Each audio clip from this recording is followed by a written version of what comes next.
Sambil bergurau, Wakil Presiden Ma'ruf Amin menyebut Ketua Umum Partai Amanat Nasional sekaligus Menteri Perdagangan Zulkifli Hasan akan menjadi menteri di pemerintahan Prabowo Subianto. Gurauan itu disampaikan Wapres di sela sambutannya saat memimpin rapat pleno di Istana Wakil Presiden. Awalnya, Ma'ruf mengatakan dirinya hanya tinggal beberapa hari lagi menjabat sebagai Wakil Presiden.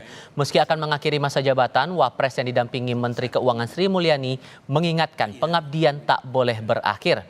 Sementara Wapres juga mengatakan Zulkifli Hasan akan tetap menjadi menteri di Kabinet Presiden terpilih Prabowo Subianto. Selanjutnya kami mohon kepada para tamu undangan untuk mendahului menuju tempat foto bersama di halaman ekonomi depan. syariah harus tetap hidup, kita dukung, berkembang, walaupun kita nanti berada di manapun.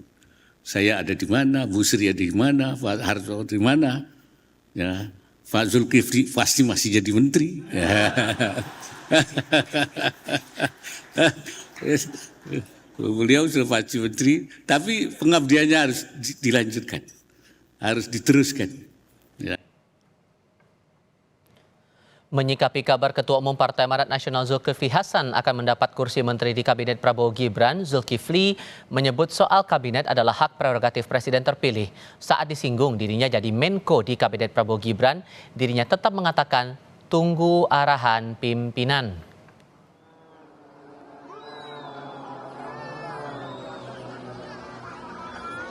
Soal menteri itu hak penuhnya prerogatif Presiden terpilih. Ya, kita ikut aja pemimpin. Kalau ditunjuk jadi menteri, siap. Hah? Sekali lagi soal menteri itu haknya Pak Prabowo Presiden terpilih. Tapi kalau ketum kan infonya jadi Menko, Pak. Bapak udah dapat panggilan jadi Menko atau tetap jadi Mendak, Pak? Terserah Presiden terpilih, hak prerogatif beliau ya. Isu yang juga mengemuka, 3 nama politisi PDI Perjuangan, Oli Dondo Kambe, Abdullah Azwar Anas, hingga Budi Gunawan punya kans masuk Kabinet Prabowo Gibran. Namun Ketua Harian Partai Gerindra Sufmi Dasko Ahmad menyebut masih harus bertanya kepada Presiden terpilih Prabowo Subianto soal kabar itu. Gimana? 3 nama elit PDIP katanya dikabarkan ini masuk ke kabinetnya Prabowo Gibran. Sejauh ini seperti apa? Iya, kalau sampai dengan hari ini justru saya juga masih menunggu atau kemudian mencari info-info apakah itu benar atau enggak. Karena ini memang dari kemarin agak rame media yang tanya. Nah, saya belum sempat ketemu Pak Prabowo, mungkin nanti sore saya ketemu saya akan tanyakan itu. Pemerintahan Prabowo Subianto dan Gibran Rakabuming Raka berupaya merangkul sebanyak-banyaknya parpol untuk bergabung ke koalisi.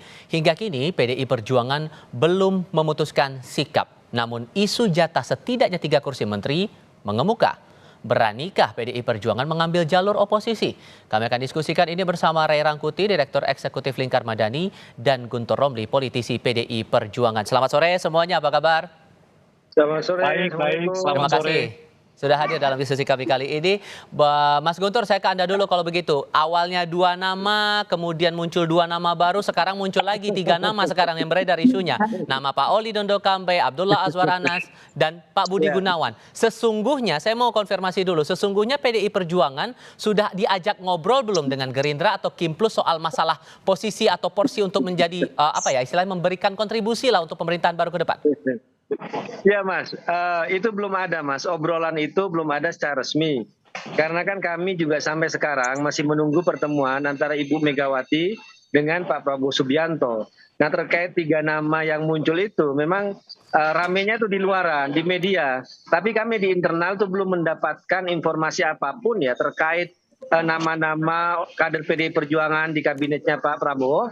Karena kami menunggu pertemuan antara Ibu Megawati dan Pak Prabowo Subianto dan juga soal perubahan sikap politik PDI Perjuangan apakah bergabung dalam pemerintahan sekarang itu juga belum diputuskan. Jadi itu informasi yang bisa kami sampaikan bahwa belum ada pembicaraan kader PDIP itu bergabung dalam pemerintahan Pak Prabowo karena semua menunggu pertemuan Ibu Megawati dengan Pak Prabowo Subianto. Begitu Mas. Kalaupun terjadi pertemuan itu, apakah juga akan membahas masalah porsi menteri itu? Mungkin juga akan dibahas ya, tetapi yang kami juga diinformasikan pertemuan itu kan terkait untuk mencairkan suasana, membangun situasi yang kondusif untuk pelantikan Pak Prabowo, tidak untuk menawarkan kader PDI Perjuangan di pemerintahan selanjutnya. Kami juga tidak mau GR, kami juga tahu diri ya. Apalagi sekarang kan kalau kita lihat koalisi kabinetnya Pak Prabowo itu kan sangat besar, 80% lebih. Jadi dan kami juga dalam Pilpres kemarin kan juga punya calon tersendiri. Jadi kami tahu diri, kami juga tidak mau GR terkait pembahasan pemerintahan bergabung dalam pemerintahan selanjutnya. Begitu, Mas. Tapi sesungguhnya dengan banyak isu yang beredar ini, suasana kebatinan Bu Mega ini gimana sebetulnya? Apakah berharap untuk ikut berkontribusi di pemerintahan baru atau tetap berada di luar pemerintahan atau gimana sebetulnya, Mas?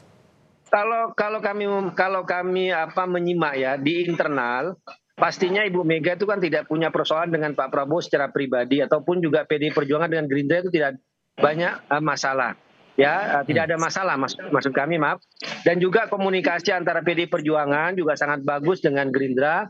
Beberapa poin-poin yang menjadi permintaan PDI Perjuangan yang merupakan suara dari publik kan juga didengar oleh fraksi Gerindra.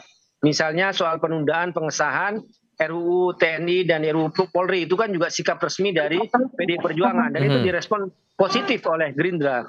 Tapi kalau terkait soal menawarkan itu tidak, Mas, tidak dalam posisi kami itu menawarkan kader PDI Perjuangan dalam pemerintahan selanjutnya. Begitu, Mas.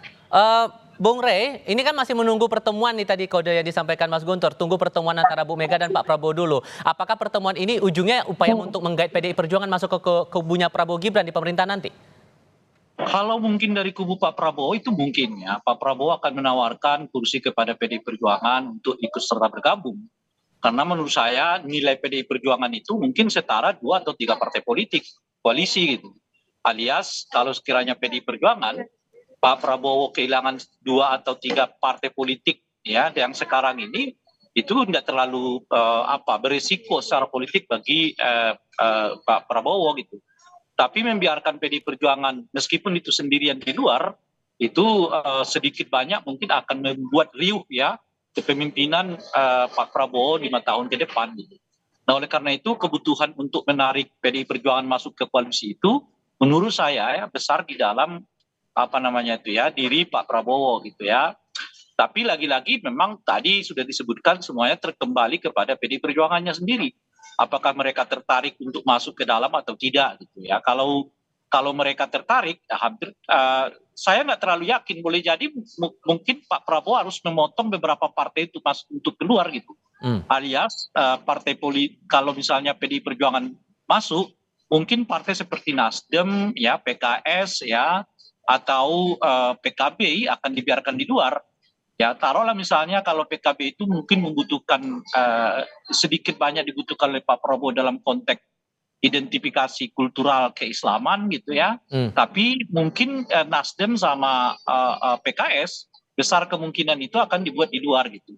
Sebab kalau kita hitung-hitung ya dari komposisi kabinet, jika meskipun penambahannya katakanlah sampai 10 kursi alias 44 kursi gitu, tetap sangat riskan kalau memasukkan semua partai politik ke dalam kabinet gitu ya, dengan tidak memisahkan partai politik di luar. Persoalannya sekarang kan juga sampai sekarang PDI Perjuangan belum menyatakan sikap secara resmi begitu posisi politiknya saat ini. Apa yang membuat mereka akhirnya terganjal dan belum memutuskan sekarang selain masalah alasan Kongres itu tadi, Bung Rey? Saya sebetulnya agak percaya selama PDI Perjuangan itu di tangan Ibu Mega, PDI itu nggak akan tergoda untuk masuk ke dalam. Ya, selama Ibu Megawati diberi kewenangan yang luas kepada Ibu Mega untuk buat keputusan, saya meyakini 80% besar kemungkinan PDI tetap akan mengambil jalur oposisi. Nah, cuman pertemuan ke depan itu tetap penting untuk apa? Untuk setidaknya membuat kalaupun terjadi oposisi bukanlah oposisi keras, bukanlah oposisi seperti misalnya PDI Perjuangan dengan Pak Jokowi dalam 1 tahun terakhir ini, tetapi mungkin bisa kita istilahkan sebagai oposisi yang sinergis gitu ya. Artinya apa gitu? Artinya oposisi dengan pemerintah ya saling katakanlah melakukan politik profesional gitu, tapi tidak ada niatan misalnya untuk saling membuat jatuh atau terganggu ataupun macam-macam dan seterusnya itu gitu. Jadi tetap berada di luar kekuasaan gitu ya, tetapi dibangun oposisinya lebih oposisi yang saya sebut tadi sinergis gitu ya, yang nggak sampai kepada upaya katakanlah penjegalan gitu, apalagi penjatuhan kepada pemerintahannya Pak Prabowo gitu. Sinyal Nah, apa yang paling kuat menurut Anda sampai Anda yakin 80% bahwa posisi PDIP nanti di pemerintahan baru akan oposisi?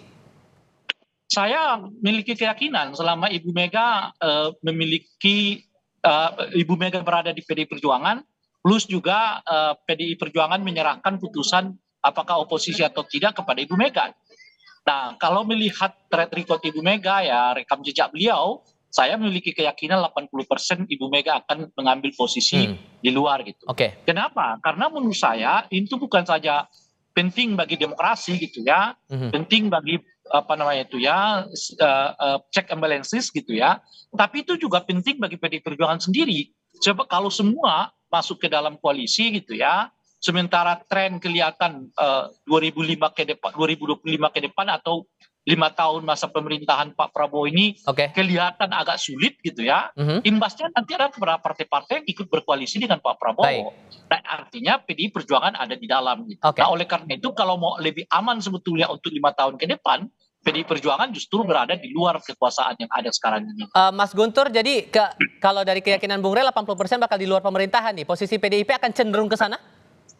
Kalau kita menyimak ya Mas, suara resmi rekomendasi Rakernas PDI Perjuangan yang terakhir bulan Mei 2024, memang kita bisa membaca suasana kebatinan saat itu ingin mengambil sikap di luar pemerintahan, Mas.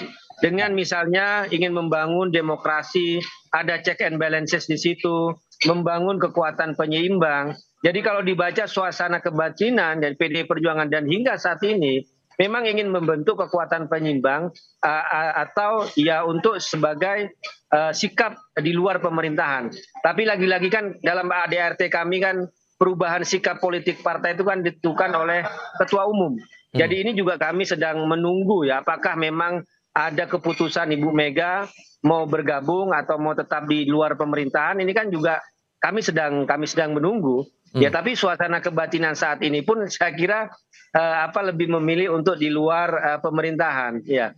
Karena itu pertemuan antara Ibu Mega dengan Pak Prabowo itu ya memang sangat ditunggu-tunggu, tetapi kami diinformasikan bahwa pertemuan itu tidak untuk politik tawar-menawar kursi dalam kabinet, tapi lebih ke mencairkan suasana, membangun situasi yang kondusif, menghormati pelantikan Pak Prabowo pada tanggal 20 Oktober, dan juga komunikasi yang sudah bersambut ya antara fraksi PDI Perjuangan dan fraksi Gerindra di DPR yang meloloskan beberapa suara-suara dari publik yang seperti disebutkan tadi itu menunda revisi Undang-Undang TNI dan Polri. Itu kan sikap resmi dari PDI Perjuangan karena muncul dari suara dari publik dan itu juga direspon secara positif oleh fraksi Gerindra. Akhirnya tidak ada yang namanya pengesahan untuk revisi Undang-Undang TNI dan Polri. Dan soal posisi partai ini Mas Guntur, apakah di internal juga berharapnya oposisi seluruhnya atau ada suara yang berharap untuk bergabung ke pemerintahan baru?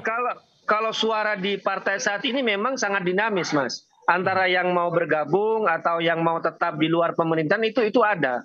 Itu ya kami akui bahwa diskusi itu ada, dinamika itu ada. Tapi kan semuanya kami kan menunggu keputusan dari Ibu Ketua Umum ya. Apa yang beliau putuskan.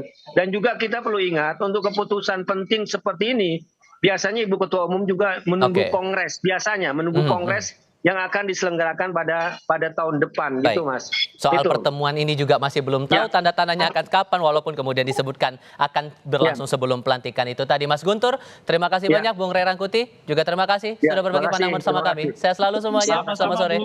Sampai ketemu lagi.